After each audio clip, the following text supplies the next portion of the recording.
අයිබෝන් මගේ සතිය ඔයගොල්ලන්ට පොරොන්දුවක් වුණා. ඒ පොරොන්දුව ඉටු කරන්න තමයි ඇවිල්ලා තියෙන්නේ. අපි පසුගිය තති තුනේම කතා කළේ ඕගොල්ලන්ගේ වාහනේ බ්‍රේක් පද්ධතිය කොහොමද නඩත්තු කරගන්නේ කියන එක ගැන. හොඳ බ්‍රේක් ඔයිල් එකක් කොහොමද තෝරගන්නේ? අපි ඊට පස්සේ හොඳ බ්‍රේක් ඔයිල් එකක් ඔයගොල්ලන්ට රෙකමන්ඩ් කළා. ඊට පස්සේ බ්‍රේක් ඔයිල් එක කොහොමද ස්ටෙප් බයි ස්ටෙප් ඕගොල්ලන්ගේ වාහනට ඇප්ලයි කරන්නේ? මේ හැම දේ ගැනම ඕගොල්ලන්ට අපි පසුගිය සති තුනේ ගෙනාවා. ඉතින් අද ඇවිල්ලා තියෙන්නේ තවත් වැඩි විස්තර කතා කරන්න ඒ බ්‍රේක් සිස්ටම් එක ගැන වගේම තමයි ඕගොල්ලොන්ගේ වාහනයට හොඳ සර්විස් එකක් ගන්න පුළුවන් තැනකටත් තමයි මේ ඇවිල්ලා තියෙන්නේ.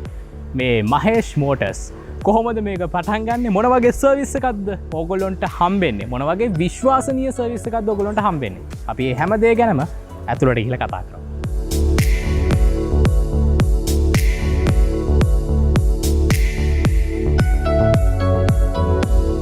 මගේ සතිය කිව්වනේ මේ සතිය වාහනවලට අතරේ කරන මේ වාහන ගැන හොයන වාහනයක් හරියට නඩත්තු කරන්න ඕක ගැන හොයන කෙනෙක්ට මේ සතියේ මහේෂ් මෝටර්ස් ගැන කියනවා කියලා. මොකද මෙතනට ආවට පස්සේ තමයි මම දැක්කේ මේක හරිම නීට් සර්විස් ස්ටේෂන් එකක්. මේකේ අපි ගත්තොත් ඩීටේලින් කරන්න තියෙනවා වෙනම සෙක්ෂන් එකක්. ඊට පස්සේ කාර් වොෂ් වලට බොඩි වොෂ් වලට වෙනම තියෙනවා. පේන්ටිං සෙක්ෂන් එක වෙනම තියෙනවා. ඇක්සිඩන්ට් රිපෙයාර්ස් වෙනම තියෙනවා. වීල් ඇලයින්මන්ට්ස් වෙනම තියෙනවා. බ්‍රේක් ඔයිල්ස් චේන්ජ් කරන්න වෙනම තැනක මේ විදියට හරි නීට් සර්විස් ස්ටේෂන් එකක් කිව්වොත් මම හරි ඒක ඕගොල්ලොන්ට මෙතනට ආම් බලා ගන්න පුළුවන්. විස්තර ගොඩක් තියෙනවා කතා කරන්න. මාත් එක්ක ඉන්නවා මහේෂ් මෝටර්ස් ආයතනයේ නිර්මාතෘවරයා මහේෂ් සුසන්ත. හරිනේ නම? හරි මහේෂ් අපිට මුලින්ම කියන්නකෝ කොහොමද මේ තැන පටන් ගත්තේ? මොන වගේ බැක්ග්‍රවුන්ඩ් එකක්ද වගේ තියෙන්නේ? සාමාන්‍ය මගේ සර්විස් එකට අවුරුදු 20ක් විතර වෙනවා. මම චූටි තැනකින් පටන් ගත්තේ සාමාන්‍ය අපිත් ටෙක් එකේ ගාලා ළමයෙක් වගේ ඇවිල්ලා තමයි මේතරට ඇවිල්ලා තියෙන්නේ. හැබැයි දැනට මේ ආයතනයේ සේවකයෝ 135ක් විතර වැඩ කරනවා. යුනිට් කීපයක් අපේ වැඩ තියෙනවා. එකක් හයිබ්‍රිඩ් යුනිට් එක වෙනම තියෙනවා. මැකැනිකල් පැත්ත, රනින් රිපෙයාර්ස් පැත්ත, ඇක්සිලර් රිපෙයාර්ස් පැත්ත, එලයින්මන්ට් වගේම සර්විස් පැත්ත ඉස්සෙල්ලා කිව්වා වගේ. ඕ ටික තමයි මේක ඔපරේෂන් එක. අපි කිව්වොත් කියන්නේ කස්ටමර් ගෙට වෙහිකල් එකක් ගෙනාවොත් අංග සම්පූර්ණම ඔක්කොම ටික කරන් අපේ ආයතනයෙන් එළියට යන්න පුළුවන්. හරි. දැන් මේ වගේ තැනක් මේ විදියට ලස්සනට කරගෙන යන්න මෙතන අපි ගත්තොත් දවසකට ගොඩක් කස්ටමර්ස් ලෙනවා. ඒක මහේෂ්ගෙන් අහලා අපි දැනගමු. මේ වගේ විදිහට සාර්ථකව මේ ව්‍යාපාරය කරගෙන යන්න අනිවාර්යයෙන්ම ඔයාගේ බෑග්ග්‍රවුන්ඩ් එක ගැන ලොකු විශ්වාසයක් මිනිස්සුන්ට තියෙන්න ඕනේ. මොකද මම මෙතනට ආව වෙලාවේ අන්න අර හරියේ බ්‍රේක් ඔයිල් චේන්ජ් කරන තැන තවඩ රේස් එකක් තිබ්බා. මං ගිහලා ඕනත් එක කතා කළාම කිව්වා මම වාහනේ දැන් ගත්තේ. මේ අරගෙන එන ගමන් මම මෙතනට දැන් මේ මහේෂ් කාවට දාලා ඉතින් පොඩ්ඩක් වාහනේ ගැන බලා ගන්න ඕනේ. එතකොට ඉතින් හිතට බයක් නැතුව වාහනේ පදින්න පුළුවන්. මේක සත්‍ය සිදුවීමක්. දැන් මහේෂ් ඔයාගෙන මාර විදිහට මිනිස්සු විශ්වාස කරනවානේ. ඔයාගේ බෑග්ග්‍රවුන්ඩ් එක මොකද්ද? එකක් කියන්නේ කස්ටමර් පළවෙනියෙන්ම විශ්වාස කරන්න පළවෙනි හේතුව ඉන්නේ අපි ටෙක්නිකල් එකත් එක්ක අප්ඩේට් වෙනවා වගේම මම ඇත්තටම ජපානයේ අවුරුදු 8ක් හිටියා. දැන් මේ මම කතා කරන්නේ ඕනර් එක ඇඳගෙන. ඒ අනිත් එක තියෙන අපි කස්ටමර්ස්ලට දෙන සර්විස් එක කස්ටමර් දන්නවා කොයි වෙලාවෙත් හොඳ ක්වොලිටි සර්විස් එකක් වගේම අපි ගැන ලොකු විශ්වාසයක් තියෙනවා. නිව් ටෙක්නොලොජි එක අපි අප්ඩේට්. ඒ කියන්නේ කවුරු හරි වාහනයක් ගත්ත ඇටි අපේ ළඟට දැන් අරන් එනවා කියන්නේ අපි මේ නිව් ටෙක්නොලොජි එක අප්ඩේට් වගේම අපේ ඉන්න ස්ටාෆ් එකත් අප්ඩේට් වෙලා තියෙන්නේ. එතකොට මැනුෆැක්චරර් රෙකමන්ඩ් කරපු සර්විස් මැනුවල් වලට තමයි අපේ වැඩ වෙන්නේ. ගොඩක් වෙලාවට 99ක් විතර වගේ අපි රිපෙයාර්ස් ඔක්කොම කරන්නේ. එතන කස්ටමර් දන්නවා මේක අපි දැම්මොත් ඒජන්ට් ළඟට දැම්මෝ වගේම තමයි අපේ ළඟින් එළියට යන්නේ කියලා. ඒ විශ්වාසය තමයි අපි කස්ටමර්ට දීලා තියෙන්නේ. ඒත් එකම කිව්වා මේ මංගා වැඩ කරන සේවකයෝ ඔක්කොම අප්ඩේට් වෙලා ඉන්න කියලා. වැඩ කරන සේවකයන්ටත් ඒගොල්ලොන්ටත් දැනුම ඕන. දැනුම කියන්නේ දවසින් දවස අප්ඩේට් වෙන දෙයක්. මේ ඔටෝමොබයිල් ෆීල්ඩ් එකේ ඒක විශේෂයෙන් තියෙනවා. එතකොට ඔයාගා වැඩ කරන ඉන්න සේවකයන්ට විශේෂ වරප්‍රසාදයක් හම්බ වෙනවා. මොකක්ද ඒක?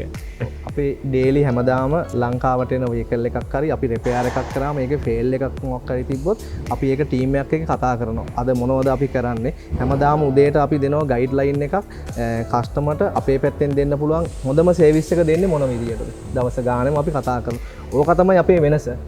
ඒ කියන්නේ ස්ටාෆ් එකත් ඒ වගේම ඊට පස්සේ අපේ ළඟ ඕන එකකට අපේ කම්පියුටර්ස් දාලා තියෙනවා සර්විස් මැනුවල්. ඒ සැසි නම්බර් එකට ගිහිල්ලා මැනුවල් එක බලලා ඒකට තියෙන කලර් කෝඩ් එක වෙන්න පුළුවන්, පාර්ට් එක පුළුවන් ඕන දෙයක් හොයාගන්න පුළුවන්. අපේ ළඟ ජපානෙත් එක්කම අපි ලොග් වෙලා තමයි එකතු වෙලා තමයි වැඩ කරන්නේ.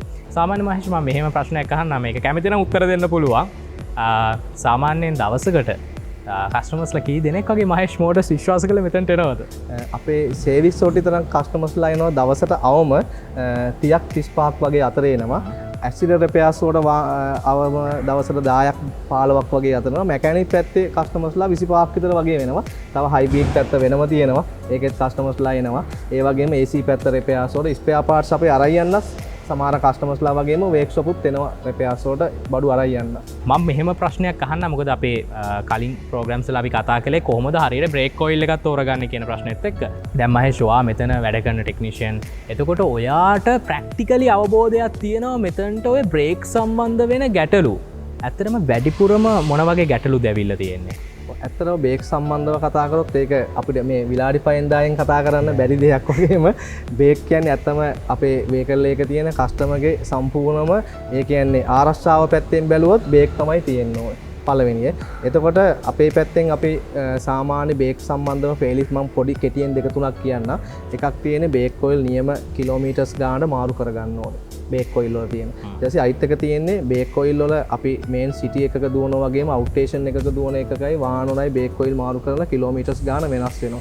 එතකොට අපි සාමාන්‍ය කිලෝමීටර් 40000 වගේ 35000 වගේ තියෙනවා. සිටි එකක දුවන එකක් නම් කිලෝමීටර් 35000න් වගේ මාරු කරන්න ඕනේ. අවුට්ස්ටේෂන් දුවන එකක් නම් අපි සාමාන්‍ය 40 වගේ මාරු කරාට ප්‍රශ්නයක් නැහැ. හැබැයි නැත්තම් අවුරුදු දෙකකට සැරයක් අපි සාමාන්‍ය අවුරුදු දෙකකට වෙනකොට කිලෝමීටර්ස් වලින් දුවලා තියෙන සමානට කිලෝමීටර් 10000ක් වෙන්නත් පුළුවන් 15000ක් වෙන්නත් පුළුවන්. හැබැයි බේක් ඔයිල් වල තියෙන ක්වොලිටි එක අඩු වෙනවා. හැබැයි හැම සර්විස් එකකටම හොඳ සර්විස් කරන්න අපි කියන්නේ ටෙක්නිකල් දැනුම තියෙන එක්කේ ළඟට ගිහිල්ලා හැම සර්විස් එකක් වෙලාවෙම බේක් ඔයිල් චෙක් කරගන්න.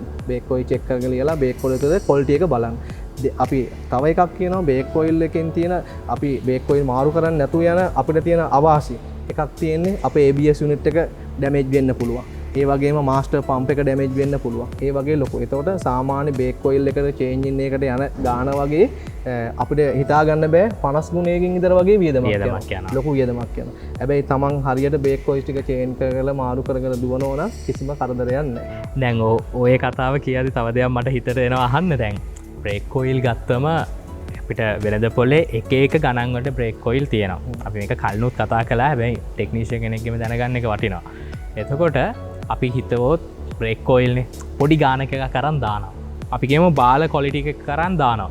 එතකොට ඇත්තටම මොන වගේ ප්‍රශ්නයක්ද බ්‍රේක් සිස්ටම් එකට වෙන්නේ? ඇත්තටම බේක් ඔයිල් කියන එක තමයි අර මම මේන් කිව්වා වගේ තියෙන්නේ. වාහනයට මැනුෆැක්චරර් රෙකමන්ඩ් කරලා තියෙනවා බේක් ඔයිල් බෑන්ඩ්ස් දාන ඒවා.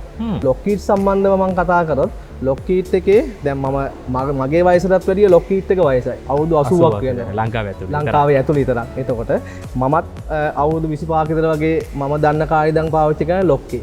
මමත් පාවිච්චි කරන්නේ. හැබැයි අපි කොයි වෙලාවෙත් දාද්දි මැනුෆැක්චරර් රෙකමන්ඩ් කරපු වගේම ඒ බේක් ඔයිල් එක දාන්න ඕනේ වගේම අනිත් එක තියෙන්නේ අපි අර බාල බේක් ඔයිල් වලින් දැම්මොත් වෙන්නේ මං කිව්වේ. අපිට වියදම යන එක හිතා ගන්න බෑ. ඒකේ තියෙන ක්වොලිටි එක. මම කොයි වෙලාවෙත් කියන්නේ රෙකමන්ඩ් කරපු බේක් ඔයිල් එකක් දාන්න කියලා.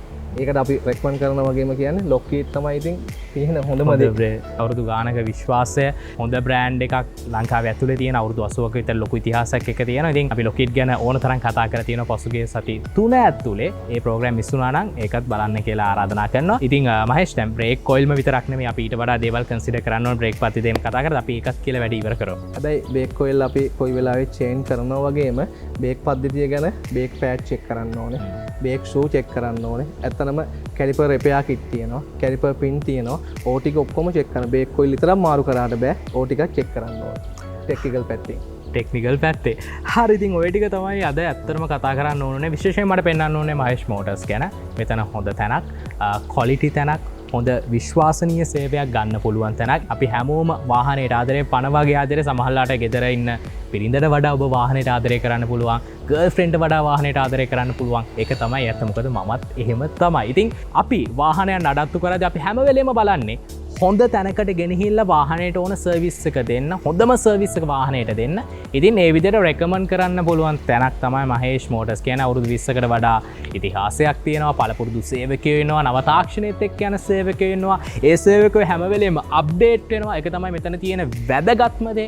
ඒත් එක්කම මෙතන තියෙන බඩු ඔක්කොම ඔරිජිනල් දේවල් තියෙන්නේ. ඉතින් ඕගොල්ලොන්ට කිසිම බයක් නැතුව මෙතනට ඇවිල්ලා ඔයාගේ වාහනයට ෆුල් සර්විස් එකක් කරගෙන යන්න පුළුවන් කියන දේ විශ්වාසයෙන් කියන්න පුළුවන් නේද මහේෂ්? අනිවාර්යයෙන්. අපි අර කිව්වොත් අපිට වගකීම සම්පූර්ණම කස්ටමට අපි දෙන්න මේ වගකීමත් එක්ක මේ සාමාන්‍ය මෙතන්ට එන කෙනෙක්ට මේ පොකට්ටකට තට්ටු වෙන ගාන වැඩීද කියන්නේ අසාධාරණ විදියට වැඩීද එම සරි සාධාරණයි සාධාරණ අපේ පැකේජ් තියෙනවා කස්ටමට හරියන විදිහට තෝරගන්න පුළුවන් එයාගේ අපි කිව්වොත් එයාගේ පොකට් එකට හරියන විදිහට එයාට ජොබ් එක කරයි යන්න පුළුවන් හරි එහෙනම් අපිට අග්ගල මතක් කරමු මහේෂ් මෝටර්ස් එකට එන්න ඕන පාර කොහොමද අපේ බියගමට ඇවිල්ලා බියගම තියෙන කොට්ටුන්න පාරේ එන්න මහේෂ් මෝටර්ස් එක හම්බ වෙනවා එතකොට එහෙමත් පාර හොයාගන්න බැරි නම් අපි මෙන්න මේ යටින් දාන නම්බර් එකට කතා කරන්න එන්න මේ වගේ තව තැන් තියෙන්න පුළුවන් ඒ වගේ තැන් තියෙන කට්ටිය ඉන්නවා නම් අපිට මතක් කරන්න අපිට කතා කරන්න අපි කැමති ඇවිල්ලා ඕගොල්ලෝ ගැන හොඳ සර්විස් එකක් දෙන කට්ටිය වගකීමක් ඇතුව සර්විස් එකක් දෙන කට්ටිය ගැන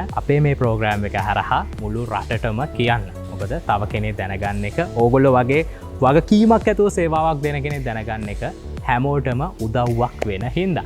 එහෙනම් සූදානම් වෙන්නේ අදට සමුගෙන යන්න ලබන සතියේ අලුත් විදිහක අලුත් වැඩකින් අපි හම්බෙමු. ගිහින් එන්න ඕගොල්ලෝ හැමෝම පරිස්සමෙන් ඉන්න.